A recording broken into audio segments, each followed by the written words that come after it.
Hello friends, இன்றைக்கி நம்ம வீடியோவில் என்ன பார்க்க போகிறோன்னா ஆரி ப்ளவுஸை எப்படி ஸ்டிச் பண்ணுறது தான் பார்க்க போகிறோம். இதுக்கு முன்னாடி ஆரி ப்ளவுஸ் எப்படி ஸ்டிச் பண்ணுறதுன்னு ஒரு வீடியோ போட்டிருப்பேன். அது ஒரு மெத்தட். இது எப்படி ஸ்டிச் பண்ணுறது தான் இந்த வீடியோவில் பார்க்க போகிறோம். வாங்க வீடியோக்குள்ளே போகலாம். இந்த மாதிரி ப்ளவுஸை நம்ம ஆரி போட்டுட்டு கட் பண்ணி வச்சுக்கலாம். இந்த மாதிரி லைனிங்கில் தான் நீங்கள் கட் பண்ணிவிட்டு ஃபஸ்ட்டு எந்த ஷேப்பில் இது பண்ணணுமோ அந்த மாதிரி நீங்கள் வந்துட்டு லைனிங் துணியில் தான் நீங்கள் கட் பண்ணி எடுக்கணும். கட் பண்ணிவிட்டு அதுக்கப்புறம் நல்ல துணி மேலே லைனிங் துணியை வச்சு இந்த மாதிரி நீங்கள் கட் பண்ணி எடுத்துக்கோங்க. கரெக்டாக நான் வந்துட்டு ஃப்ரண்ட் அண்ட் பேக் மட்டும் தான் இப்போ கட் பண்ணி எடுத்து ஸ்டிச் பண்ண போகிறேன். ஸ்லீவ் வந்துட்டு கடைசியில் மார்க் பண்ணி ஸ்டிச் பண்ணிக்கிடுறேன். இப்போ என்ன பண்ண போகிறேன்னா, இப்போ நம்ம வந்துட்டு கட் பண்ணி வச்சுருக்கோம்ல, அந்த லைனிங் கிளாத்தையும் நல்ல கிளாத்தையும் எடுத்து இந்த மாதிரி கரெக்டாக இருக்கான்ட்டு நீங்கள் இந்த மாதிரி கரெக்டாக வச்சு நீங்கள் ஸ்டிச் பண்ணணும். நீங்கள் வந்துட்டு நடுவில் அர்கட் போட்டிங்கன்னா உங்களுக்கு கரெக்டாக வரும். நீங்கள் இந்த மாதிரி கரெக்டாக வச்சு என்ன பண்ண போகிறீங்கன்னா பின் குத்தணும். நீங்கள் கரெக்டாக இருக்கான்ட்டு பார்த்துக்கோங்க. நம்ம 2 இன்ச்சு 2.5 இன்ச்சு நம்ம ஷோல்டர் கொடுத்துருப்போம். அது கரெக்டாக வருதா இல்லையான்ட்டு நீங்கள் பார்த்து கரெக்டாக நீங்கள் வந்துட்டு என்ன பண்ணணும்னா இந்த மாதிரி பின் குத்திக்கோங்க. பின் குத்துனிங்கன்னா தான் உங்களுக்கு கரெக்டாக வரும். ஸோ நீங்கள் பின் குத்தி நீங்கள் இந்த மாதிரி பண்ணிக்கோங்க. இதே நீங்கள் நார்மலாக ஸ்டிச் பண்ணுறதுனாலும் நீங்கள் இந்த மாதிரி பின் குத்துனிங்கன்னா தான் உங்களுக்கு கரெக்டாக இருக்கும். ஸோ நீங்கள் இந்த மாதிரி பின் குத்திட்டு சைட்லலாம் பின் குத்தி நல்லா கரெக்டாக துணியை வந்துட்டு சுருங்காமல் மடங்காமல் வச்சு கரெக்டாக பின் குத்திக்கோங்க. நீங்கள் சுருக்கின மாதிரிலாம் நீங்கள் பின் குத்துனீங்கன்னா அப்புறம் நம்ம ஸ்டிச்சு வந்துட்டு தப்பாயிரும். ஸோ நீங்கள் சுருங்காமல் கரெக்டாக இழுத்து வச்சு கரெக்டாக பின் குத்திக்கோங்க. சுற்றியுமே பின் குத்திட்டு இப்போ நம்ம என்ன பண்ண போகிறோன்னா, நான் இதுக்கு முன்னாடியில் மேலே நம்ம ஸ்டிச் பண்ணணும், பார்த்து ஸ்டிச் பண்ணணும், கைத்தடம் விழுந்தால் ஸ்டிச் பண்ண தெரியும்னு நம்ம சொல்லியிருப்பேன். இந்த வீடியோவில் என்ன பண்ணிட்டேன்னா நான் அப்படியே திருப்பிட்டேன். அப்படியே நல்ல துணி பக்கம் வந்துட்டு உள்ளே வந்துட்டு நம்ம ஆரி போட்டிருப்போம். அதுக்கு பேக் சைடு கொஞ்சம் அந்த த்ரெட் எல்லாம் இருக்கும்ல, அந்த இடத்துல நம்ம இந்த மாதிரி திருப்பி வச்சு இந்த மாதிரி நம்ம கரெக்டாக ஸ்டிச் பண்ணி எடுத்துக்கலாம். இது நமக்கு கொஞ்சம் ஈஸி மெத்தடு. ரொம்ப கொஞ்சம் நம்ம போன தடவை ஒரு வீடியோ போட்டிருப்போம், அதை விட ரொம்ப ஈஸி. அதனால தான் இதை சொல்கிறேன். நம்ம கரெக்டாக பிடிச்சி இப்படி தடவி நம்ம பார்க்க தேவையில்ல. இப்படி கரெக்டாக ஸ்டிச் பண்ணி அந்த வளைவுக்கு ஏற்ற மாதிரி நம்ம கொண்டு வந்துடலாம். ஸோ அதுக்கு தான் இந்த வீடியோ நான் திரும்ப இந்த வீடியோ போடுறேன் அப்படின்னு நீங்கள் நினைக்கக்கூடாதுல்ல. அதுக்கு தான் நான் இது ஃபஸ்ட்டே சொல்கிறேன். இதுக்கு முன்னுள்ள வீடியோ கூட நீங்கள் பார்த்துட்டு வாங்க. அது கொஞ்சம் வேறு மாதிரி தான் இருக்கும். நீங்கள் இந்த மாதிரி ஸ்டிச் பண்ணிக்கலாம். ரொம்பவே ஈஸி மெத்தடு தான்.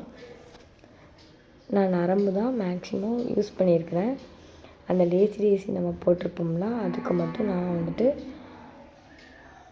த்ரெட் யூஸ் பண்ணியிருக்கிறேன். இந்த மாதிரி பொறுமையாக ஸ்டிச் பண்ணி கொண்டு வந்துடுங்க. இந்த மாதிரி ஃபுல்லாக ஸ்டிச் பண்ணிடுங்க. நான் வந்துட்டு நாட்டு வைக்க மறந்துட்டேன். ஸோ நான் நாட்டு வந்துட்டு அதே துணியில் இந்த மாதிரி நான் எடுத்து வச்சுருக்கிறேன். நீங்கள் அதே மாதிரி இந்த 2 இன்ச்சு அளவுக்கு கரெக்டாக 2 இன்ச்சு 2.5 இன்ச்சு அளவுக்கு இந்த மாதிரி மார்க் பண்ணிவிட்டு இந்த மாதிரி நீங்கள் ஸ்டிச் பண்ணிக்கோங்க. அதே மாதிரி அந்த சைடும் அதே மாதிரி நாட்டை நீங்கள் உள்ளே இந்த மாதிரி வச்சு அதே மாதிரி ஸ்டிச் பண்ணியிருக்கேன். ஒருவேளை நீங்கள் நாட்டு வைக்க மறந்துட்டிங்கன்னா, நீங்கள் நாட்டு வைக்காமல் இருந்தாலும் நீங்கள் அதுக்கப்புறமா ஸ்டிச் பண்ணிவிட்டு நீங்கள் நாட்டை அப்படியே நீங்கள் எந்த இடத்துல வைக்க நீங்கள் நினைக்கிறீங்களோ அந்த இடத்துல நீங்கள் ஸ்டிச் பண்ணிக்கலாம். அதை பற்றி பிரச்சனை இல்லை. ஆனால் வெளியே தெரியாமல் இருக்குன்னா இந்த மாதிரி நீங்கள் உள்ளே வைக்கிறது தான் பெட்டர். ஸோ நீங்கள் இந்த மாதிரி கூட பண்ணலாம். இந்த மாதிரி நீங்கள் வந்துட்டு பின்னெல்லாம் ரிமூவ் பண்ணிடுங்க. ஃபுல்லாக நம்ம வந்துட்டு இப்போ என்ன பண்ண போகிறோன்னா கட் பண்ண போகிறோம். துணியை கரெக்டாக ஒரு 1/2 இன்ச் அளவுக்கு விட்டுட்டு அதுக்கப்புறம் நீங்கள் கட் பண்ணி எடுத்துக்கோங்க. கரெக்டாக நம்ம அந்த மொனை மாதிரி அப்படி ஒரு சேஃப் வரும்னா அந்த இடத்துல நம்ம வந்துட்டு லான்ச் பண்ணணும். கரெக்டாக ஒரு அர்கட் மாதிரி பண்ணிக்கோங்க. கடைசியில் கூட நீங்கள் போட்டுக்கலாம். நீங்கள் ஃபுல்லாக கட் பண்ணிவிட்டு இந்த மாதிரி கரெக்டாக பார்த்து கட் பண்ணுங்கள். வெளியில் கட் பண்ணிட்டோம்னா மொத்தமாக வெளில இதாயிரும். ஸோ நீங்கள் கரெக்டாக ஒரு 1/2 இன்ச் அளவுக்கு விட்டுட்டு நீங்கள் கட் பண்ணுங்கள்.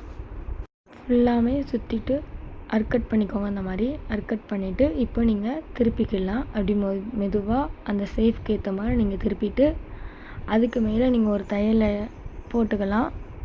கரெக்டாக இந்த மாதிரி சேஃப்க்கு கொண்டு வந்து திருப்பிக்கோங்க. திருப்பிட்டு இப்போ பாருங்கள், நான் நாட்டும் வச்சுட்டேன் பாருங்கள். அந்த சேஃப்மே அழகாக வந்துட்டு பாருங்கள், எவ்வளோ அழகாக இருக்குன்ட்டு பாருங்கள்.